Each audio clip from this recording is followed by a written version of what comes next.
যাই হোক, এরপর সবাই ছুটে যাবে মুসা আলাইহিসসালাতু ওয়াসসালামের কাছে, কিন্তু তিনি তাদের অনুরোধ ফিরিয়ে দেবেন এই কথা বলে, আমি রাগের মাথায় একজনকে খুন করেছিলাম। এরপর যখন মানুষ ঈসা আলাইহিসসালাতু ওয়াসসালামের কাছে যাবে, তিনি বলবেন তিনি এর যোগ্য নন, কেননা তার লোকেরা ত্রিতত্ত্ববাদের অনুসরণ করেছে।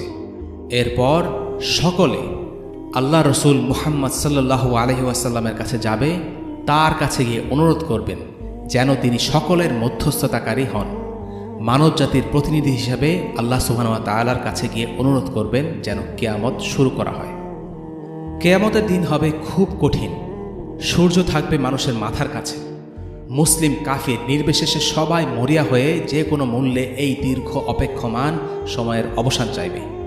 শেষ পর্যন্ত তারা ছুটে যাবে আল্লাহ রসুল সাল্লাল্লাহু আলাইহি ওয়াসাল্লামের কাছে, আর তিনি তাদের অনুরোধ রাখবেন, বলবেন আনা লাহা, অর্থাৎ আমি পারব, আমি পারব।